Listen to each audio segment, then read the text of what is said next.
folks. Welcome to Rational Science. We had a schedule change, time difference. Here in Germany, they set the clocks back, so I don't know if everybody gets the message out there. But yeah, there's been a 1 hour change. It's winter time or autumn time, whatever. Anyways, we have a great day today. We're going to be talking a little bit about the rope hypothesis, especially the origins of it, how it came to be. Some people wonder about that. They say, it just came out of the blue one day. You just thought about it. No. It took a while. In fact, it took about 1.5 years of intense thinking. And, we'll get to that in a minute. Anyways, I want to do a little review of what we did this past month, which we talked quite a bit about time. What is time? Is there such a thing as time? Can we go back in time, forward in time? Does your twin age slower if he or she travels to the nearest black hole at the speed of light and comes back? For them, it went 1 year, a few months, and for you it went 50 years. Yeah. But that's what special relativity tells us. Anyways, the question is whether any of the stuff coming out of especially special relativity has any validity whatsoever. Are we supposed to take it seriously that we can travel to the past, to the future, that clocks run at different rates, right?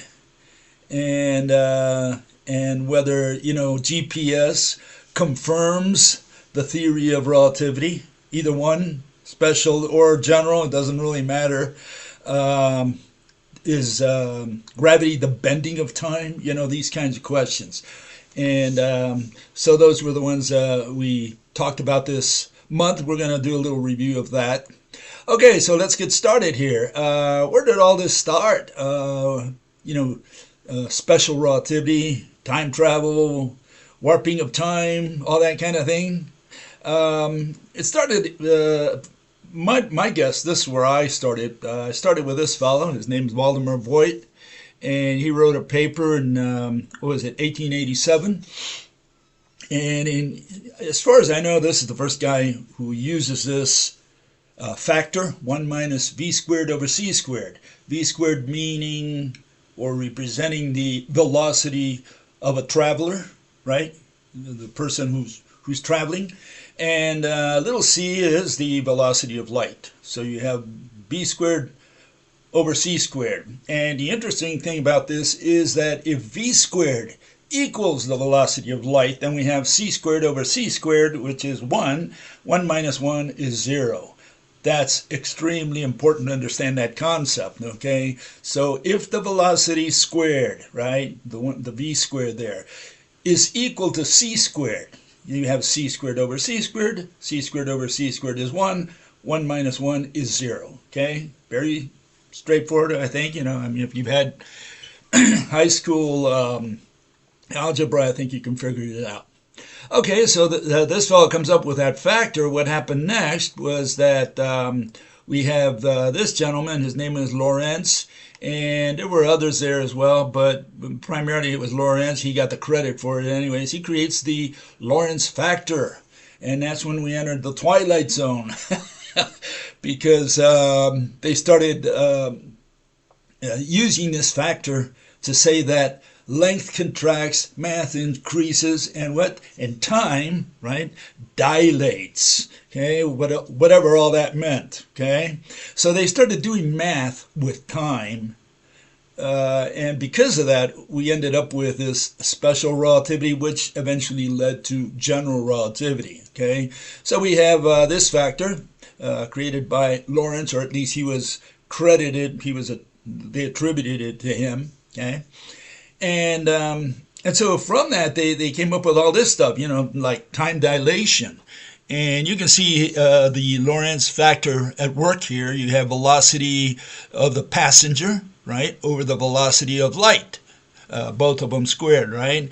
And again, if you can see, if you're traveling at 0.99 the speed of light, right? That's going to be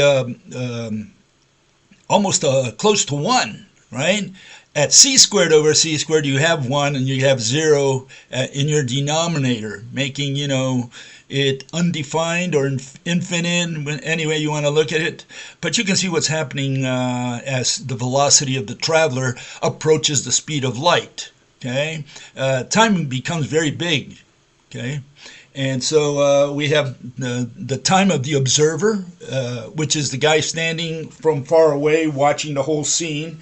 And you have the time of the passenger, the person who is traveling with a clock. Okay, and they apparently measure different times for the same event. And then you have on the right, ball hits, 2 balls really, hit the side of a boxcar in which the passenger is traveling.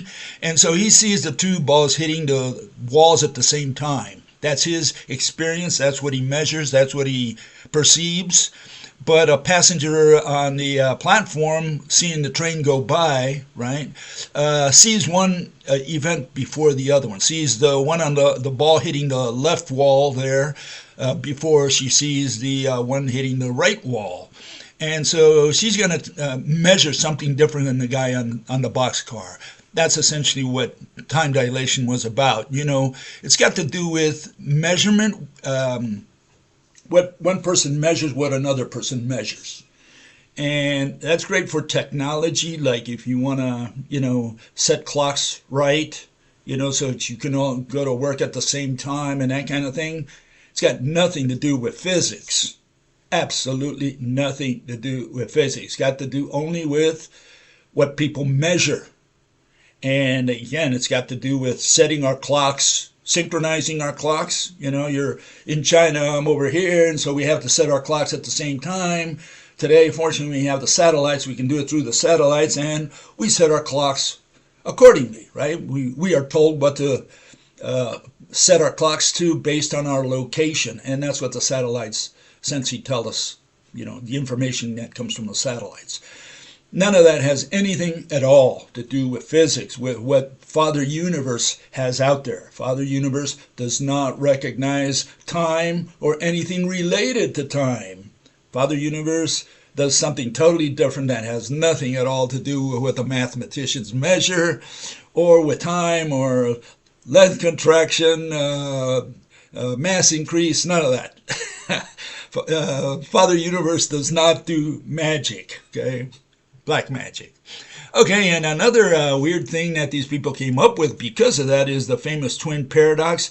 You have these 2 twins. One, they're both 30. One guy leaves out, speed of light or whatever, right? Comes back.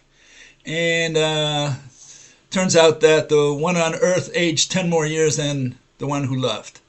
That's this is what they say happened. And you say, well, what's wrong with that? I mean, the guy carries a clock, right? The guy who travels, and the one on Earth also has a clock. They check their clocks, and the clocks are different. Well, let me tell you what's wrong with this. What's fatally wrong with this? Because that's just wrong. It's fatally wrong. Okay, here's the definition of a year. It's the rotation or orbit of the Earth around the sun. That's 1 year, right? And so the Earth goes around the sun, that's 1 year, and it better be the same amount of revolutions for both twins, irrespective of what they do in the universe. They can go out, travel at the speed of light, come back.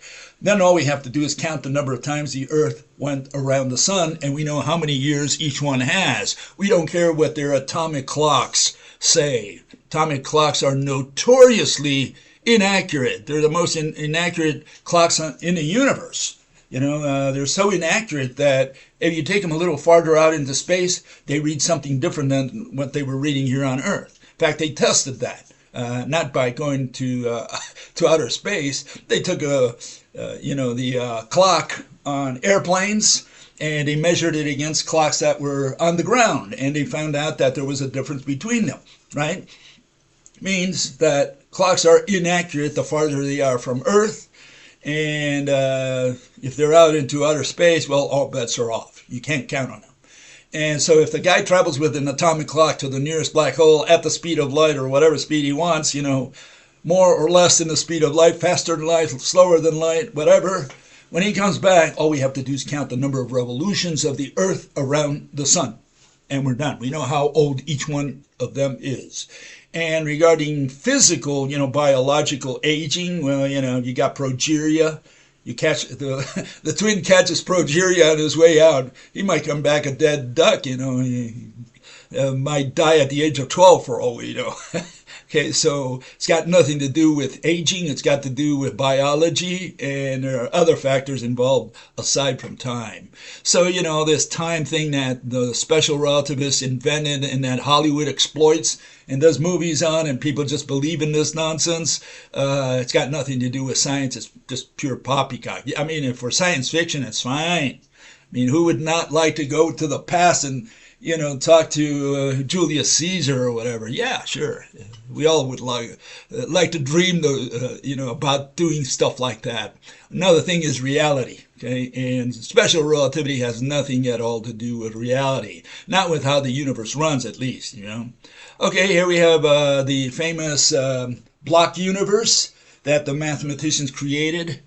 And what you see there, those lines coming across downwards, that's time. Those are slices of time, you could say, cross sections of time in the space-time expansion. So the bright spot there on the left, that's where everything started. Allegedly, the universe started, and they call it the Big Bang. And as you move towards the right, you're moving towards the future. Okay, so that's what they're illustrating there. Okay. One of the problems here, the biggest problem here, is that we don't know what that other blue stuff or dark stuff that gives shape to this tube, to this block universe. What is that black stuff there? What is that darkish thing that encapsulates and lets us see a picture of space-time? Why does space-time have shape? Unless, we identify that black stuff that's there. And you can't say that's space, because space is included within space-time. So we have space-time and matter all within that tube, that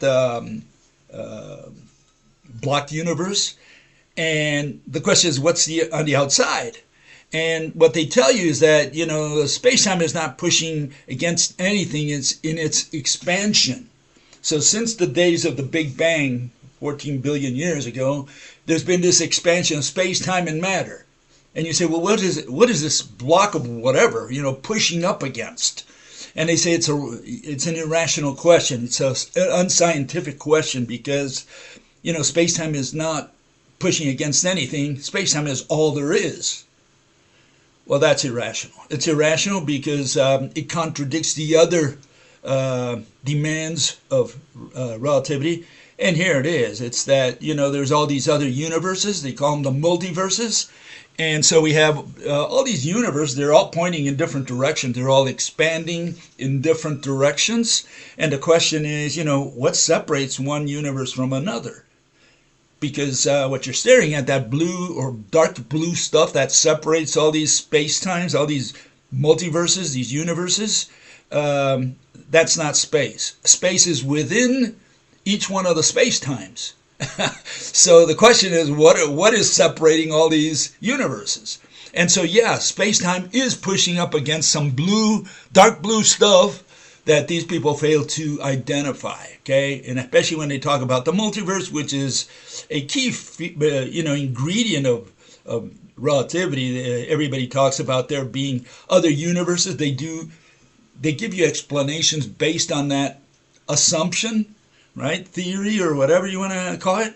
And then they sweep it under the rug and say, well, hold it, if there's another universe over there and ours is over here, then something must be separating their universe from our universe. And that's what you got to identify. If you are going to talk about, the expansion of space-time being against absolutely nothing, it had better be something, because otherwise you wouldn't have, the form. You could not imagine the expansion of space-time unless there was something on the outside of it, unless it was pushing against something.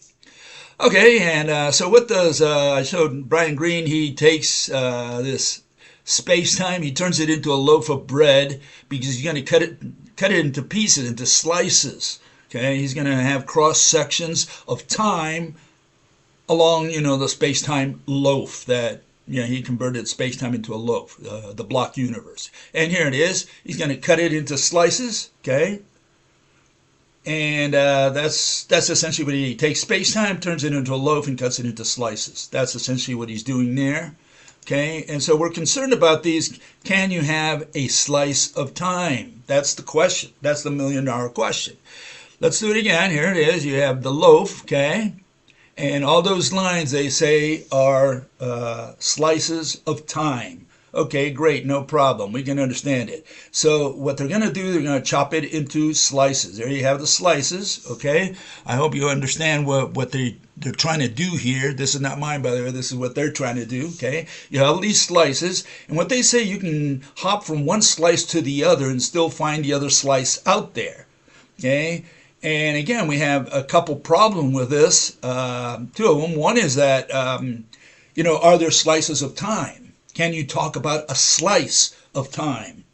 And that's the first problem. The second one is, does the previous slice still exist? Are the atoms in that slice still that you can hop back to the past and fall into that slice, into those atoms that form that slice? Okay, that's the question. Those are the two questions. Again, the questions are, can we talk about a slice of time, a single slice, a thin sheet of slice of a cross section of space-time, and just take time, just a slice of it. What are we representing when we take a slice? What is that slice? What are we talking about? That's one issue. The other one is you have two slices, one in the past, one in the future, right? You go from the future to the past. Will you land on a slice, meaning on all the matter that was there? You still have to find the Earth there. You have to find Jupiter there, the sun, the whole works, right? So you go back in time to a slice, and you still find the Earth there. You still find the atoms in the universe there. That's the question. Okay, that's what we're talking about.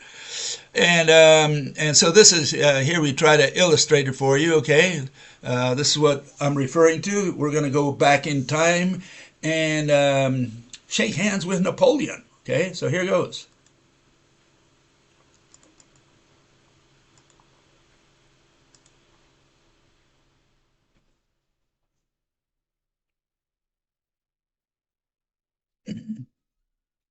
So there we meet up with Napoleon.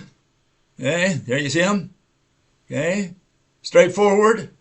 You're in a slice of time in the future, right? Or in the present. You can say, here's the present. The astronaut goes back to the slice in the past, some slice there, and meets Napoleon. Does this make sense? Can this be done? Okay, so this is the question that we're talking about. Okay, and so how do we destroy this nonsense? We destroy it with a universal movie. Okay, the universal movie is a tool that allows us to destroy all of special relativity, and that includes general relativity later on. But I mean, at least special relativity knocks it off the charts, off of science, because we killed time. There is no such thing as time. We have no use for time in physics. Father Universe does not recognize time and does not, has no use for time. Okay, and that's the bottom line. And once you eliminate time, you eliminated the religion of special relativity. That's how important eliminating time is. And the mathematicians, they can't live without time. And without time, they say, what do we do with our equations now? Little t is wiped out of every equation that they've ever done. It's got nothing to do with the reality, with physics, with Father Universe, with what's out there, with how the universe works, meaning why the universe works the way it does. That's what we're talking about. Okay, so here it is. This is the universal movie. We have a single frame there, and in that single frame we have every atom in the universe. Every atom that exists is there. Okay, on the other side of the universe, on this side of the universe, in the middle of the universe, we have every atom in the universe in a single frame of this film. Now, what's important about that? Well, static concepts are above in yellow. in the yellow frame there. And on the bottom in the beige one, you see the dynamic concepts. And the dynamic concepts all require at least 2 frames in the universal movie, minimum, but 2 frames, okay? So the ones on the top are static concepts. You don't need more than 1 frame. The ones on the bottom need at least 2 frames. That's what we're illustrating there. We're showing a single frame with every atom in the universe in there. Okay, so if God took a snapshot of the entire universe with his 3D camera, his magical camera, right, we would find every single atom there in the universe. That's what we're showing there. That's what we're trying to illustrate there. Okay, okay. So how does this eliminate time, or why is it the Father Universe does not need time, and we have no use for time in physics, especially, right? So here it is. We have every atom in the universe, okay? And what we're saying here is that every atom moves from one frame to the other. So when it moves to the present frame, which is that cross section in the center, right? The previous frame does not exist. There's nothing there. There is no frame in the past. That's in our memory, but not out there in the universe. In the universe, every atom has moved to the new frame, and it no longer exists in the previous frame. The previous frame is blank. It's got nothing in it because everything has moved to the new location. Every atom in the universe has moved to a new location in the new frame, and it could be a gazillionth of a second. I don't care. You divide the movie as much as you want. It doesn't matter. The next frame in the film, every atom in the universe is at a new location. It no longer is at the previous location, and it's not yet at the next location, at the future one, which is also blank at this moment. Okay, so all we have are static concepts. We have objects, all the atoms, for example. There's distance between them. Every atom has location. What is location? Well, it's the set of distances from a given atom to all other atoms in the universe. And they exist. What do we mean by exist? Well, it's an object that has location. So all we have are static concepts: object, distance, location, existence, and the like. Okay, that's all we have there. And so here we can see that, what in comparison, right, what the relativists propose. They say a cross section of time of the universal movie, a slice, right, has all this motion, has time in it. So you have motion within a single frame of the universal movie. That's what they're saying. And that's one thing they're saying. The other one is that you can land there and still find, if you're in the future or in the past, and you can land on that frame, and everything will be in motion, and every atom will still be there. This is where the irrationality comes in. They're saying that the atoms of the past are still there. And what this means, if that were true, right, that means that the atoms don't move. What they do is they create clones of themselves as time goes by. And so you can go back and still land on the atom because it's still there in the previous frame, in the previous slice of the block universe or universal movie. See, and so we have a problem with that, because then that means that atoms don't move. Nothing moves in the universe. We're just creating clones from frame to frame, from slice to slice, because the previous slice is still there.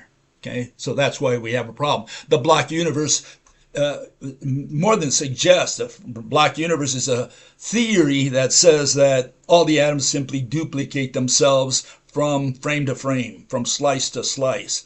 And within the slice, what do we have? Slice of time means everything is moving within the slice. So we're not talking about slice. The slice is location. That's all we have, location of every atom. But if you talk about a slice of time, that means there's motion in that slice. And you have motion within a single frame of the universal movie. That's what's irrational about their proposal. Okay, so here, this is what we really have. We have all the atoms in the universe. They're not moving.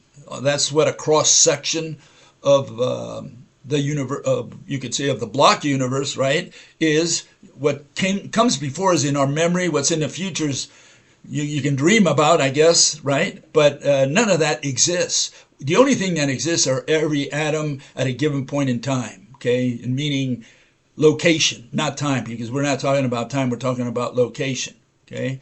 And let me get this one out of here. And so here we have the, again, this is all there is. All the atoms in the universe. There's nothing before, nothing after. And that frame moves to the next frame. Every atom moves to the next frame and then stops being there, stops existing in the current frame. Okay.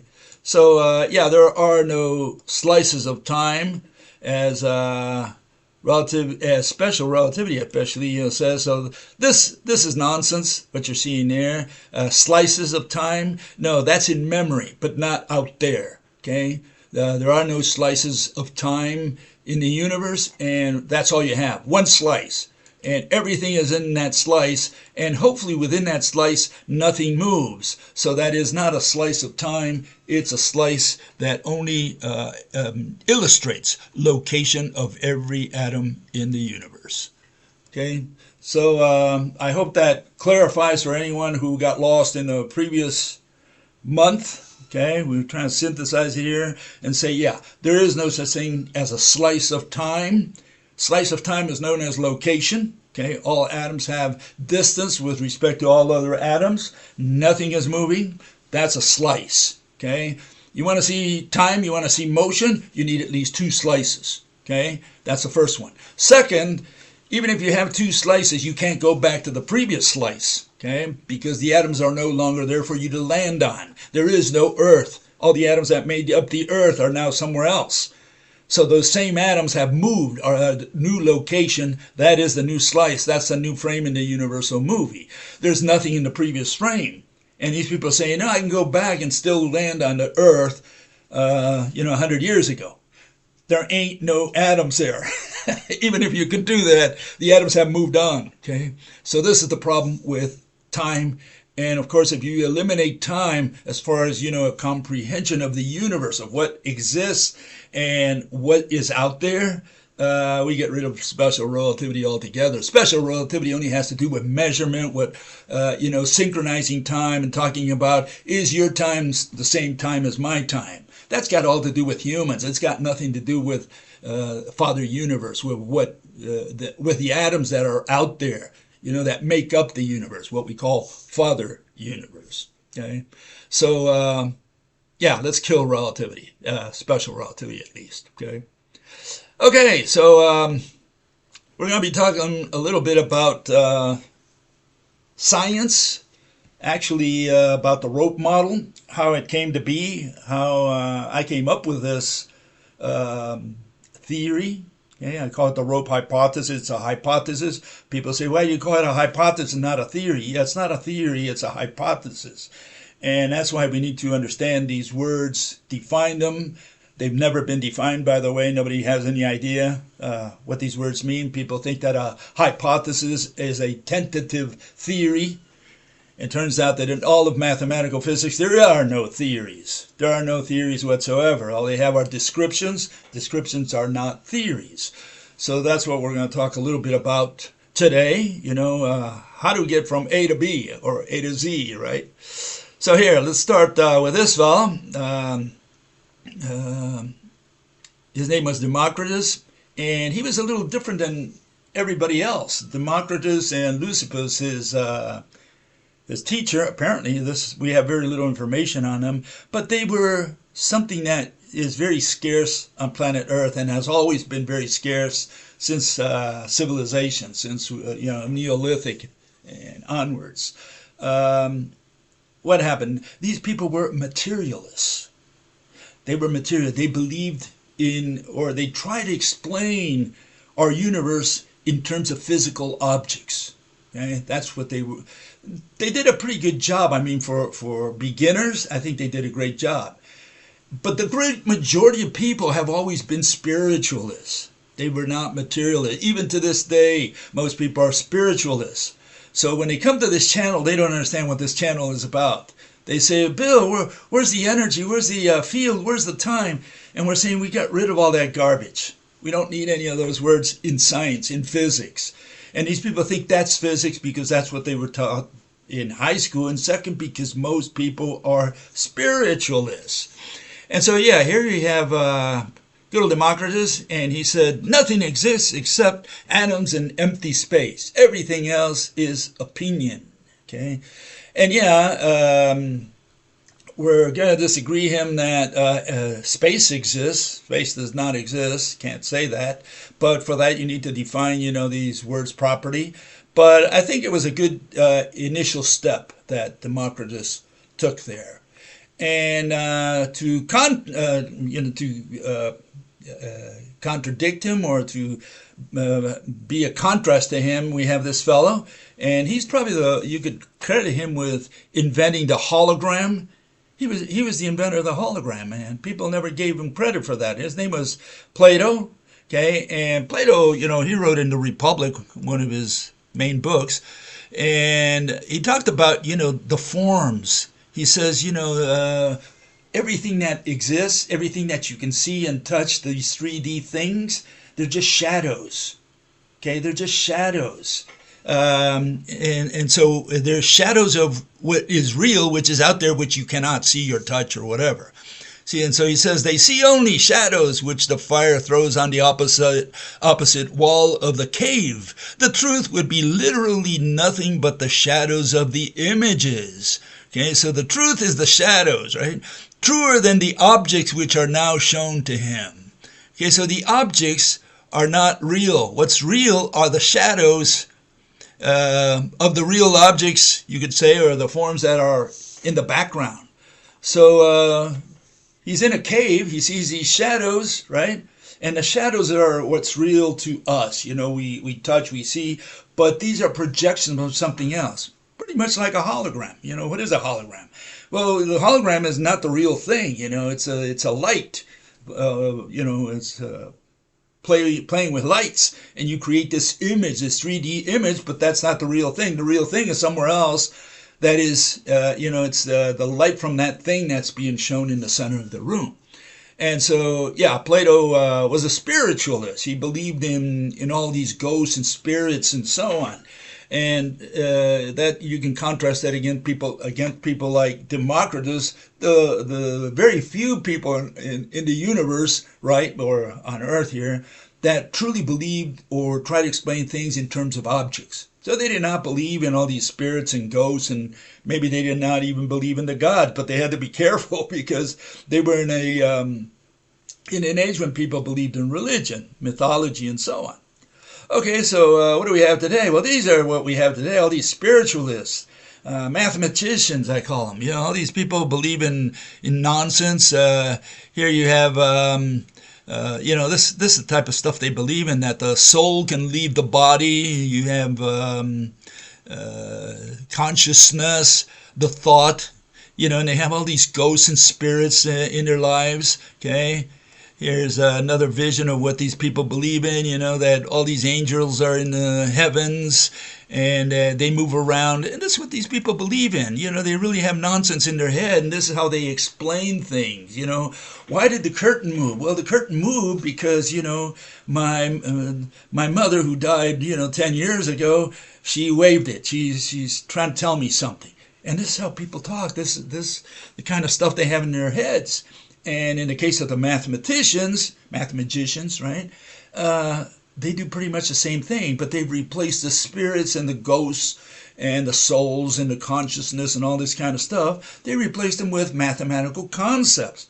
And people didn't notice this. So they start using, the field, time, or energy, momentum. I carry momentum. I shake the field, wave the field. I transfer energy, and I bend time. And they talk like that. They talk with all these concepts. So they don't use spirits. They think they don't, but they're using worse than spirits. Spirit, you have a bed sheet in the form of a man. You say, okay, I can imagine that. At least I can visualize what they're talking about. But these people are talking about numbers. And they say, we're going to move a bunch of numbers. And we call these numbers fields or energy or mass. And so they're moving the mass. No, you're moving numbers. That's what you're moving. How can you move a mass? How can you transfer energy? How can you transfer information? And this is how they talk or carry a momentum. What in the world? What kind of language is that? So it's even worse for the mathematicians, because they don't believe in spirits, or they claim they don't, but they what do they believe in? They believe in concepts that they move around as if they were physical objects. They reify all these objects. Okay, here we have a famous case of good old Jesus. A lot of people, can relate to this. Jesus is on the cross, and suddenly, he goes out into heaven. Okay, yeah, this is what people believe in. That the guy goes up to heaven, then maybe comes back. So this is what people have on their mind. This is how people explain things, and I would say the majority of people explain things like that. And mathematicians are no different. You have people in the East, like these guys, they believe in consciousness and reincarnation, rebirth, nirvana, interconnectedness of the universe, but they're not talking about physical interconnectedness. They're talking about, consciousness, being connected consciously, like, telepathy, right? I can realize what you're thinking because, my mind is connected to your mind. That's what they're talking about. And they believe in all this stuff. And what happens is, you end up with this situation where you have the majority of people in the world who are spiritualists, including all the mathematicians who believe in all this nonsense they put out there, and the very tiny minority of people who have their feet on earth, and they talk about physical objects, because you can't do physics without objects. Father Universe only is objects. Atoms, gases, planets, all those are objects. There's nothing that it ain't an object. Okay? There is no such thing as energy floating around there. There's no such thing as a field. There's no such thing as time. All these words have been created by the mathematicians who started using this as a language, and this is how they convey their thoughts. But what they're talking about is spirits and ghosts and goblins and so on, souls. And so here you have it. This is what it is. The spiritualists are the mathematicians, and they're still with their blue pill, right? They've got this false sense of security where they think they understand the universe. All they can do is describe it, right? And they describe it mathematically. They think that's an explanation, right? When it ain't. And then you have the handful of materialists, the physicists, and they realize it's all nonsense out there, but, what are you going to do? You're not the majority. So, minority, the majority governs, but they're all lunatics. they're all talking nonsense out there. And, so here you have the vision of, the blue guys against the red guys, the blue pillars. They talk about energy and field and souls and all this nonsense. Some believe in energy, others believe in field, others talk about souls and angels and so on.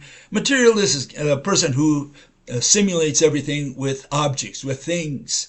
He's got his feet planted on the ground. Okay, that's the difference between them. Okay, and here we have the modern spiritualist, a mathematician. What does he talk about? Well, this is what he talks about. He talks about energy and mass and infinity. He gives you a bunch of numbers there. That's all that comes out of his mouth, just numbers and equations. Talks about waves. Then he goes into black holes, dark matter, Big Bang. This is all just a modern spiritualist. These people, the mathematicians, they're the priests of the modern world. They have their congregations. They talk to the people, and people say, well, he's got to know because he studied 10 years at the university, all that math, all those equations. Who understands it, all that stuff except them? So they must be telling us the truth. Well, like in the 4th century, 5th century, you had the monastic movement, and, it was the monks who went out there, with a cross, and they would convert people. And why? Because they were the only ones who knew how to read or write.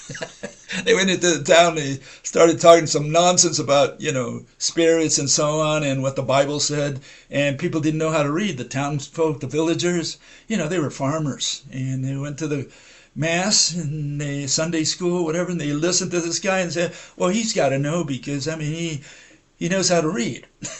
And these guys are the same. They know how to read the math, and people think very highly of them. But what explanations they give you? Well, they give you all these surrealistic explanations of how this universe is. It started from nothing, Big Bang, pushing against nothing. Energy, mass, time. Gravity is the bending of time. What in the world? That your brother's older than you because you traveled and he stayed behind on Earth. All kinds of nonsense that you can travel back in time and land on a slice of time. And still meet up with Julius Caesar or Alexander the Great. I mean, it's all nonsense. All of it is poppycock. None of that has anything at all to do with science. If those are the theories, those are the conclusions that come out of mathematical physics after doing their equations, it's all garbage. Their language, the tools they're using, the numbers, have nothing to do with the reality, with how this universe works. So you can't use that if those are the conclusions. Okay, so you need to know what a theory is and also be able to contrast it with a hypothesis, because if you're going to talk about the theory of relativity, theory of quantum mechanics, theory of string theory, what do you mean theory? What are you talking about? What is a theory? And they have these ideas that, that if the majority, 50% plus one vote for an idea, for an explanation or a description, really, then it becomes a theory. And only when, I guess after 80 or 90% vote for them, then it becomes a fact, truth, reality. I guess that's the way they look at it. Well, no, we have a different notion in science of what a theory is. So here is what a theory is. The question is, what is a theory? And a theory is, here we see the definition. If I can get it up there. Theory, explanation of cause, and this is for the purposes of physics, by the way, okay? So let's get it right. Let's get the context right. Theory is an explanation of the cause's underlying mechanisms. It's a physical interpretation of an event, of something that happened, okay? That's what a theory is. And in order to explain a mechanism, you absolutely need to have objects, right? You need to formulate a hypothesis. Only one Y, by the way. I put two Y's in there. You need to have what is known as a hypothesis. And the question is, what is a hypothesis? Okay, and here it is. Hypothesis is, here's the definition of it, if we can get it up there. It's an assumption, okay, the set of assumptions that you need before you start your presentation, before you explain your theory to someone else. What are you going to explain? Well, before you can explain, like, how a machine works, well, you got to show the machine, maybe even show us the parts and name them, that kind of thing. You have to have, the objects that you're going to be using, right? So that's probably the primary component of a hypothesis. You need the objects. Okay, and then the next thing you're going to need are the definitions of keywords, okay, of the strategic words that you're going to be using to make your case. Okay, so this is essentially, what you need. You need to explain a mechanism. How do you explain it? And we're talking about mechanism. Talk about quantum mechanics. There's no mechanics in all of quantum because there are no objects. You need objects to do mechanics. So quantum is not mechanic. Quantum is just not even quantum anymore. It's just a field theory today, which a field is the opposite of quantum. Field is an extended notion, concept, whereas quantum is a condensed, a point-like object, or that's the notion. Really, it's a point-like number versus field is a whole bunch of numbers. So you have one number versus many numbers. That's all they're saying. Again, it's got nothing to do with physics. It's all math. Okay, that they call it mathematical physics, but the physics is a little too big for the title. Okay, anyways, here's the strategic sine qua non forms necessary to do physics are known as the foundations of physics. Those are the definitions we're going to need in order to do physics, to give a physical interpretation. Remember, you need to give a physical interpretation. And so here it is. These are the foundations. Let me get this one out of here. These are the words that you need to define in order to provide someone with a physical interpretation, to give an explanation. And there you see a listing of words. All those words are absolutely necessary. Why? Because no matter what presentation, what dissertation you give in physics, you're going to either directly or indirectly invoke one of those words. You can't do it without any of those words. You're going to talk about distance, location, whether you specifically mention that word or not, doesn't matter. But in the course of your dissertation, you're going to invoke the concept of distance, the concept of location, existence, motion, and so on. You can't do physics without these words. And what's funny about it is no one has ever defined these words. Not a single one of them has ever been defined scientifically. And people say, well, look it up in the dictionary. Well, in the dictionary is written by, people who are not physicists. And so you have people who are not physicists defining the words that the physicists are going to use to give their presentations. So they're essentially defined, you have these librarians and English majors and whatever, and they're defining words that are going to be used in a different discipline altogether. And it's like the mathematicians who don't care about these words because they don't work with these words, they don't work with things, they work with numbers. They don't care about all this because they don't care about giving you a physical interpretation. They've never defined these words. They never cared about them. When you ask them about them, they say, well, let me look it up in the dictionary. Well, who wrote the dictionary? I mean, did you write the dictionary? The people who do physics? And say, no, we didn't do it. The math majors, the English majors, the librarians, these are the people who wrote the dictionaries. So none of the words in the dictionaries are of any use in physics. We had to redefine all these words in a way that we can use them in physics to give a physical interpretation. And so any mathematician who wants to give a dissertation, talk about a physical interpretation, these are the words you have to define. You don't have to agree to those words that I just defined for the foundations of physics, but we're going to demand that you define these words, okay? You can't move forward without defining those words. And, we had like this fellow the other day who tried to define these. Well, he did a lousy job because first time in his life he defined words. So he made a complete mess of these words because people think that, I know what an object is, and they look it up in the dictionary and think of 2 seconds. They say, I know what it is. No, it takes a long time to define these words, okay, so that they all fit in a comprehensive manner, one with the other, and that they can be used especially consistently, rationally, scientifically, okay? So that's the way we look at it. Okay, so here we have it, the rope model that I came up with. How did I come up with all this stuff? Well, you have all these people in the past, like the Greeks, and they came up with ideas sometimes, and not only the Greeks, but people throughout time. They came up with ideas, and it was that person, because it all comes from one person. It doesn't come from a million people. It comes from one person. That's the first one who comes up with an idea. And suddenly he sees something that nobody else saw, either because he's studying it, he's thinking about it, and he finally says, oh, Eureka! And so one of the first ones was this fellow, Archimedes. And Archimedes, he had this Eureka moment where he discovered what is known today as the law of, density, right? Buoyancy.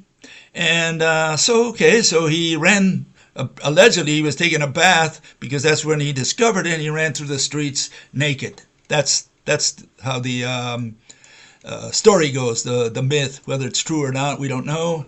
But just want to point out that you have these eureka moments, and it comes from only one individual. It doesn't come from many individuals. It could happen like, you have a group of people, and they're all brainstorming. But even then, it's one person who comes with the idea first. It's not like they all come out at the same time, 10 of them, and say, oh, we all thought of the same exact thought at the same time. No, one person comes up with that, and then the others listen and say, oh, they might agree or disagree, but it all comes from one person, from one brain. Okay, so there's always a first person for, especially for special ideas on how the universe works. And here's another eureka moment. This was from a movie, Encounters of the Third Kind, in the 70s. And the guy has this idea that the ETs, there's going to be an invasion, or there's going to be Martians or whatever coming to Earth, and he wants to be there because he wants to see if they can take him to their land, to their world, you know. So he wants to meet them. He wants to be there. He has this dream, or he realized that they're going to come, and he's got this vision of a mountain. Right, and he's trying to figure out, you know, why is this mountain coming in my dream? Why am I seeing this? They're going to land near that mountain, you know? And so suddenly he's watching TV and he sees the mountain that he's dreamt about. And so here you see the clip. It's a good clip to watch because it gives you that eureka moment. So what I'm illustrating here is the eureka moment, okay? Well done, Walter. Wyoming was the first national monument erected in this country by Theodore Roosevelt in 1915 by an annual surge of close to 400,000 vacationers. Unfortunately, during this mishap, there have been no fatalities due to a strong prevailing north-south wind. Army chemical engineers in the Wyoming Mediates are making every effort to both contain the leaking toxins.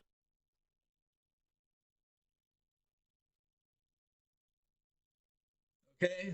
So he had that eureka moment where suddenly he ties, you know, the two loose ends. He says, "Oh, this one and that one, that's where they're going to land." Okay, and those eureka moments, like, you know, Archimedes and this fellow, you know, they give you that sense that sometimes there are people who see something that no one else sees, okay? Either because they're at the right place at the same time, or at the right time, or because, you know, they thought about it deeply, or whatever, for whatever reasons, and they have these eureka moments. Okay, so here's my eureka moment when I saw, you know, at one point, the wave, and I said, what I'm staring at is a rope.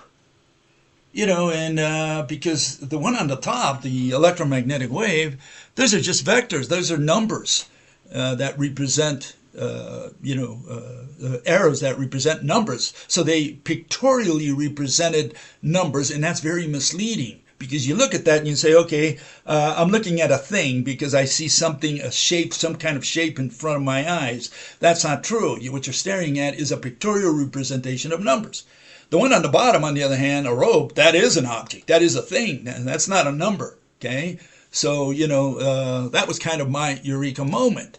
And that came about, you know, it took a long time. It took about a year and a half for me to realize that. Thinking every single day, just breaking my head, how does this universe work? And so here's some of my notes, you know, from you know, that period of time, 97 and 98, okay, in which I spent time thinking about this, year and a half total time, and I finally came up with a rope. But these are the process, the thinking process I went through to arrive, you know, at this thing. And one of the first ones I had was the gravity. And what you see, I've got all these things which are connected, these lines.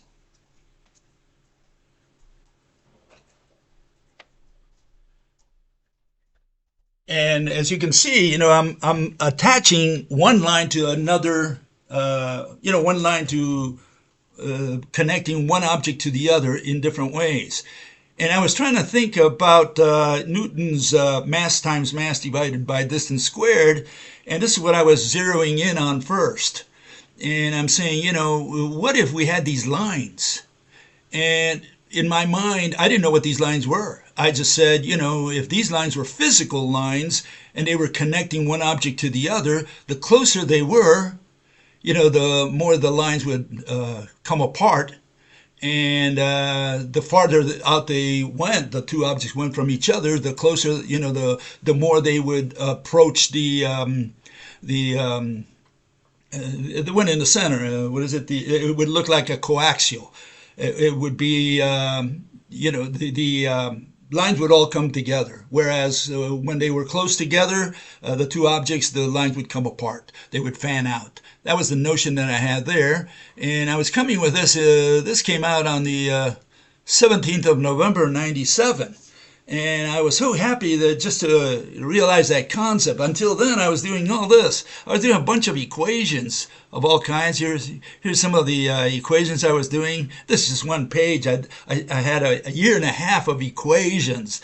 And equations, in a way, held me back because I was thinking of like people in the 18th and 19th century where they were doing a lot of equations. And I said, I need to understand these equations, what they stand for. So I was looking for the physical objects that would mediate those equations. And I was working with the equations instead of working with the physical objects. And so when I see these two objects, you have essentially two balls, right?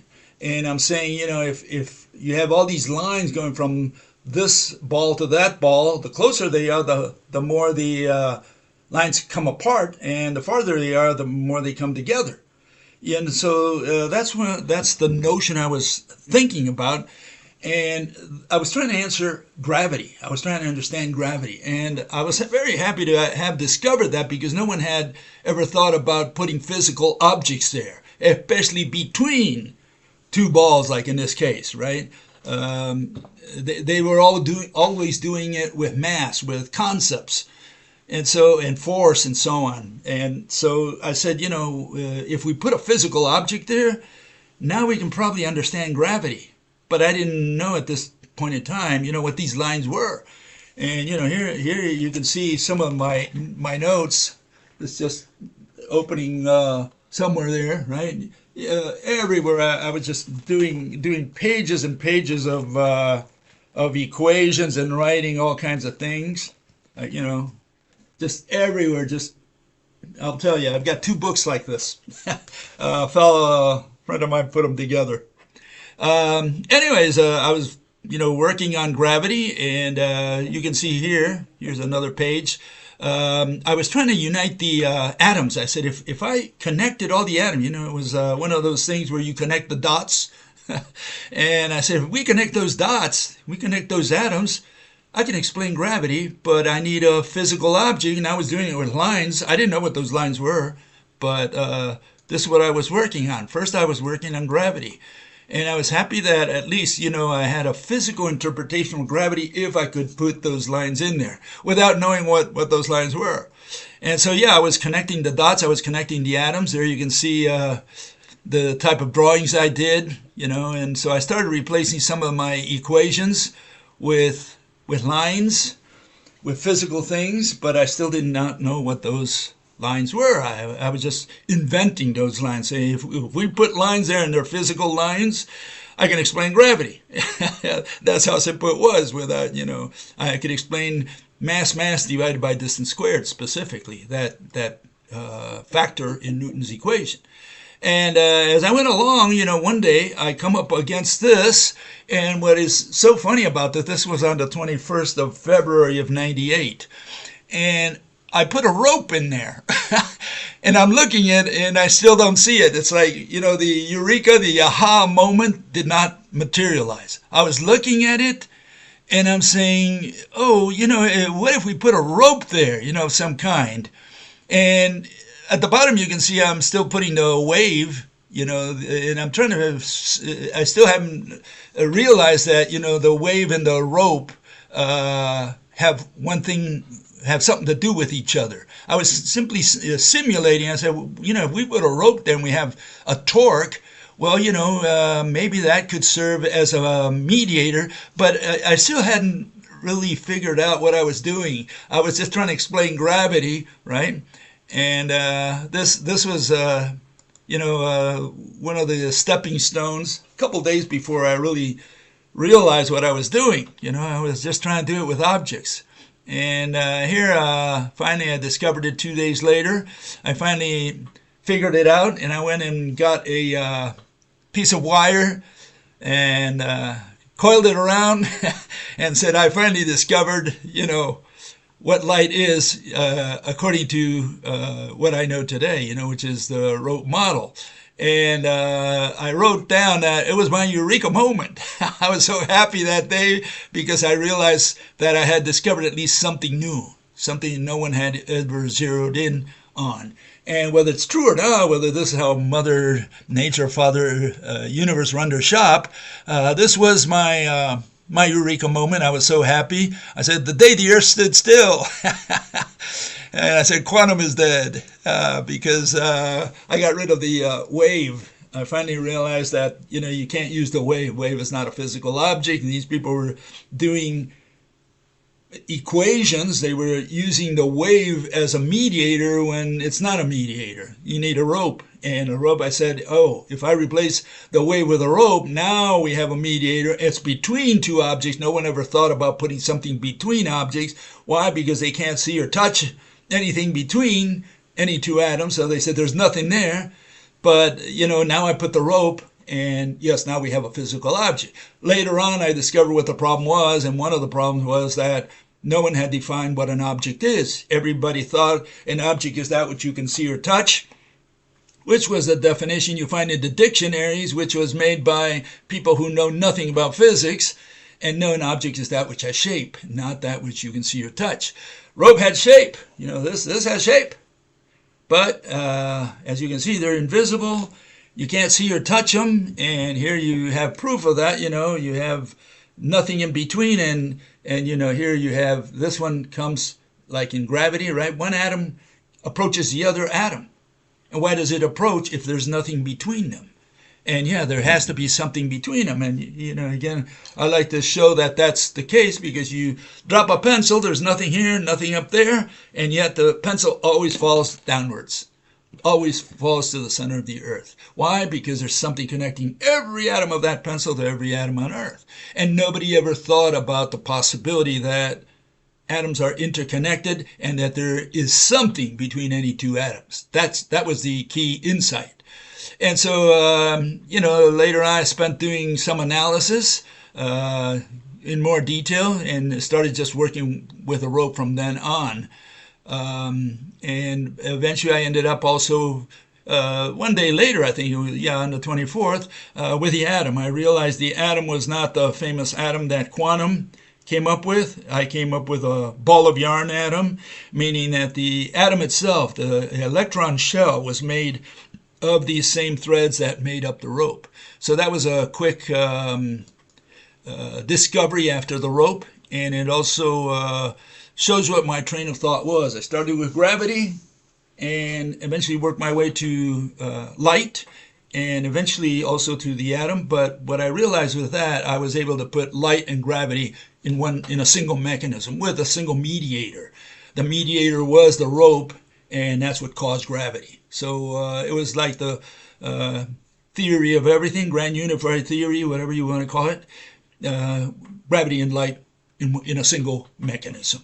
And so that's why, I feel very comfortable myself with a theory, because, I'm able to explain both gravity and light with a single mechanism, and from a physical point of view, which is hopefully what Father Universe uses out there and has out there. If you're going to say, well, Father Universe does not have all these ropes because I can't see or test them or prove them or whatever, I can't run an experiment to detect them, then you're doing it black magic. You're doing black magic, not me. You're doing black magic because you're telling me that this object affects that one from a distance, but there's nothing between them.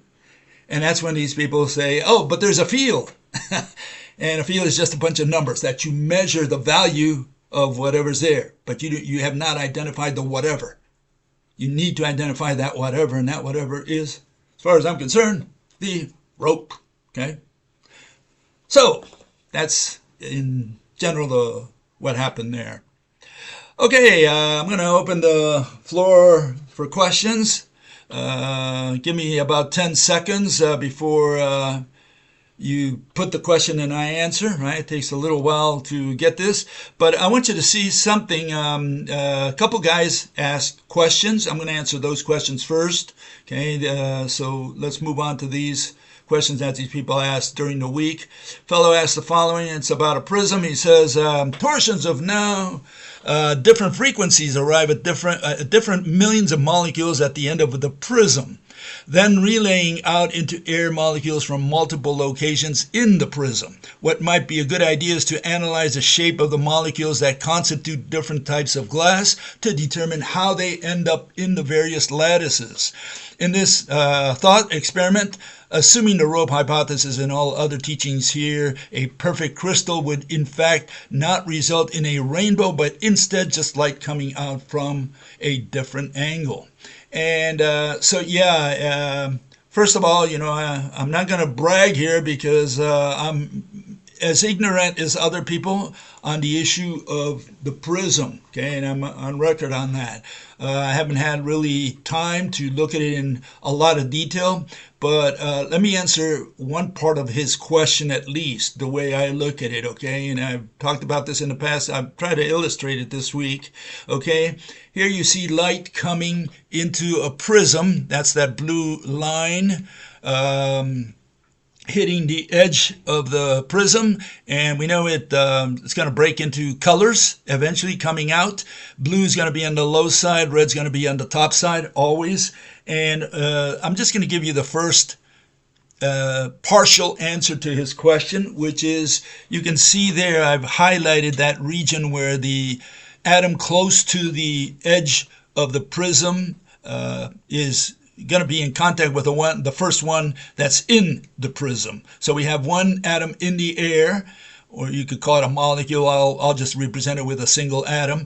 But you can see what's happening there. There's one atom coming from the wave front on the upper left there, which I highlighted. And you can see that that atom touches the edge of the prism before the one on top of it that is part of the same wave front. Okay, so the connection between that atom and the first atom of the prism is they're closer together.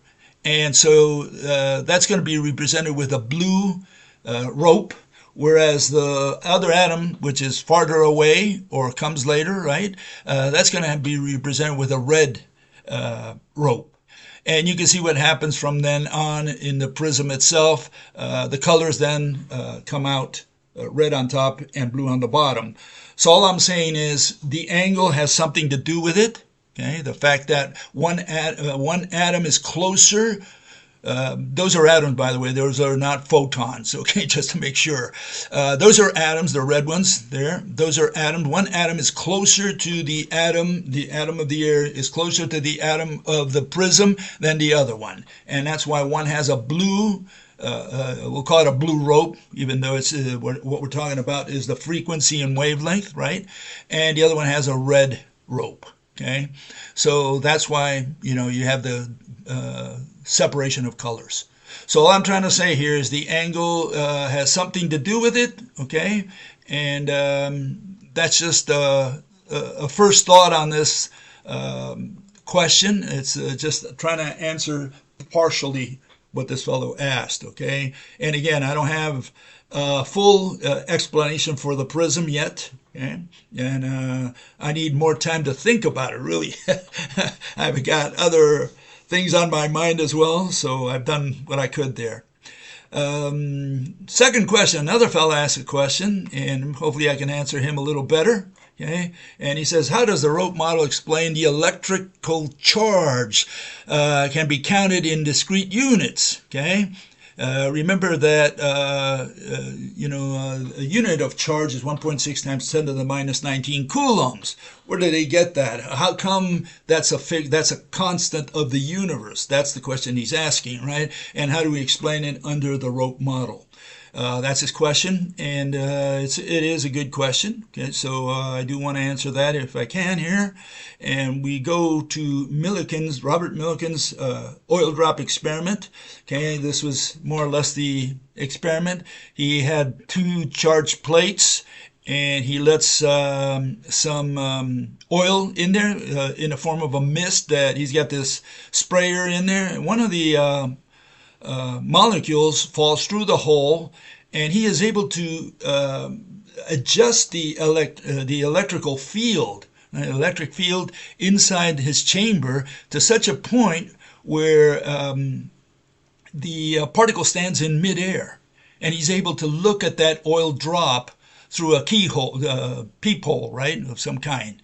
Okay, so the question is, because of this, he was able to do a calculation and relate Coulomb's law, right? In other words, electromagnetism to gravity. It says the gravity is pulling the particle downwards, but the electric field is pushing it upwards. And so he just did a calculation where he said, well, at what point, how much force do you need in the electric field to counteract gravity? That's essentially what his experiment had to do with. And it was a good experiment, by the way. I like Millikan's experiment. Okay, was he able to explain why, what it means? What's the physical significance of not only of the charge, but of what an electric field is, what a gravitational field is? No, he was not. He just used numbers. So he had a description. He was able to calculate a value based on the Coulomb, which had already been established. So all he did was give you a description. He wasn't able to explain anything.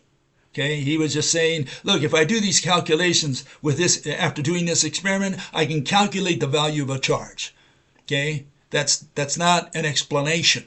That doesn't explain what charge is. It doesn't explain what gravity is. It doesn't explain what an electric field is.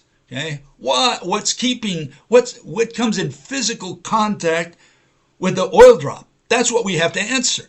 The invisible stuff is what we need to figure out, not numbers. We need to figure out what's happening inside that chamber. Okay, and so here we start here. Okay, so listen carefully now. This is the rope version explaining this phenomenon. Okay, and here we have what we call a serpentine, and we do it with atoms. We don't do it with molecules, but they're really molecules. But we're going to do it with hydrogen atoms to make it simple. We're just interested in the concept here. And what are we seeing? We're seeing that a bunch of merged electron shells. Okay, these are hydrogen atoms. They're all merged one with the other, right? And they're spinning around. They're spinning around, and because they do so, they release the threads, some of the threads that make up either the ropes that are between them or the electron shells, which are made of these threads. So when they spin at great speeds, the threads come out, and they form this, what we call field, a magnetic field. And you can see the magnetic field runs perpendicular to the electric field. Electricity runs into your eyes, whereas the magnetic field, these lines of force, as they call them, these lines are really threads that are swinging around the merged electron shells. And again, we call that a serpentine. So the serpentine is twirling in place and swinging the threads around. That's what we're illustrating there. That's what we say is electricity and what is a magnetic field. Okay, so we got that.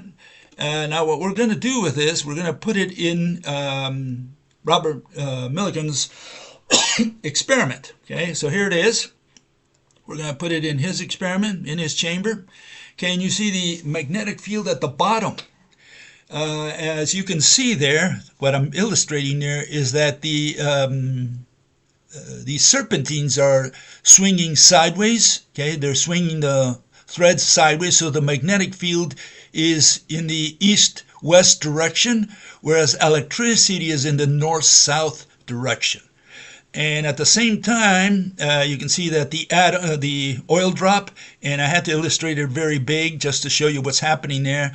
The atoms there, that make up the oil drop, and I just illustrate one, okay, just so you get the concept.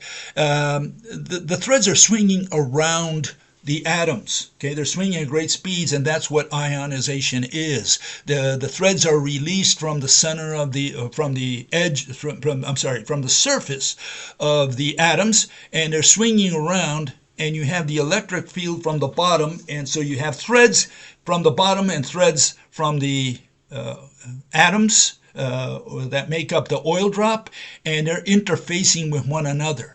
So they're dancing. So what we have is, you don't have the oil drop directly in contact with the atoms that form the electric field. What you have is the electric field, which are the threads, and you have the ionization, the electron threads that are spinning around the atom. And it's threads against threads, and that's why the oil drop is standing there. That's why it's in the middle of nowhere. You can't see the field.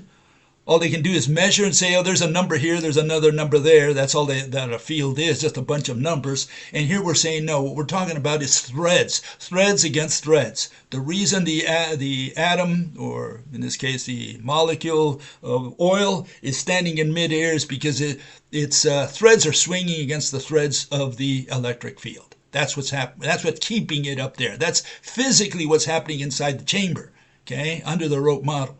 So if you go with the rope model, you have threads against threads. Now you can explain why, first what an electric field is. You can explain what a magnetic field is. A magnetic field in this case is running east-west, right? And then you can see why the molecule or the atom or whatever, the oil drop, is standing in midair because it also has the threads swinging around. So we have threads jumping on threads. That's what it is. Okay, so now that we have that settled, hopefully you understand what I'm talking about. Okay, we can all we need to figure out is the calculation of the threads versus gravity. Okay, how many threads participate? Well, if you're on the moon doing this experiment, you're not going to need as much gravity. You have less gravity, 1/6 of the gravity here on Earth. So the experiment, you would run it in the same way, but now you're going to have a little different result as far as at what level you're going to have the oil drop sitting up there. It's got to be closer to the ground on the moon because there's less gravity. So now you're going to have to readjust, the threads with respect to the gravity on the moon and so on. So you got to factor the gravity of the object, of the celestial object that you're going to be doing the experiment on. Here on Earth, 9.8 meters per second square, that's the acceleration of gravity, and you can calculate that with respect to the coulombs and get your number. But essentially, the important part here is, again, we're interested in objects. We're interested in things. We're not interested in the numbers, okay? We need to figure out why it's a constant, yes. In other words, why the charge on the electron is a constant, a universal constant. But we have to do it based on the physical objects that we have there. So I thought I'd illustrate that for this fellow so that he can work on it a little more now and have at least a visual idea of what we're talking about. We're talking about fields, and we need to know what a field is. We're talking about gravitational field. We need to know what a gravitational field is. And I didn't illustrate the gravitational field there, but hopefully you understand what a gravitational field is under the rope model. It's, a single atom. Take a hydrogen atom, and all atoms on Earth, every single atom on Earth is connected to that atom via ropes. So every one atom on Earth, on planet Earth, any atom, you take your pick, is connected with a rope to that atom. And so is the next one, so is the next one, so is the next one. So there's gazillions of ropes from every atom on Earth connected to one atom in outer space, a hydrogen atom. And that is the weight of that atom at that location, at that distance from the Earth. Okay? So, what this fellow would need to do now is first visualize gravity versus the fields, electric field in this case, and then just do the calculation. Okay, so let's move on. Any questions? See what we got. Moment of brilliance. Took me a year and a half. I started in June of 1996. By November 1997, that's when I first got the gravity part, and I had to put a line there. I didn't know what those lines were, but I said, hey, if I connect these atoms, I can explain Newton's equation. And that was already a great insight, looking backwards, right? It was a great insight. I was so happy that day because I said, hey, at least if I can put those lines, without knowing what those lines were, but If I put those lines there and make them physical, hey, I can explain Newton's gravity and Newton's equation, and nobody had ever done that. And everybody just talked numbers. And I did numbers for a year and a half. That didn't help me at all. I had to put an object there to understand it. Okay. And, well, not complete. The question has not been completely answered, fella. It's halfway answered. Okay, we need to work on it a little more. Okay, I'm not satisfied completely with my answer. All I can say is I'm still working on it. Whenever I have time, on my spare time, I work on it and see if I can come up with a better answer. Okay. But right now, that's a head start. At least, people have to use their brains with me. We're all in this together. We're trying to figure out how this universe works. Okay. So you do your part as well. I can only help you, what I have going through my mind and say, look, this is how I visualize it. And if you agree with that visualization, it gives you a head start and say, well, hold it. What if this? What if that? And then you come up with something better, a better mousetrap than mine. Okay. Okay. Yeah. Okay, folks. Well, then we'll see you next week. Have questions, put them down, and I'll try to answer them.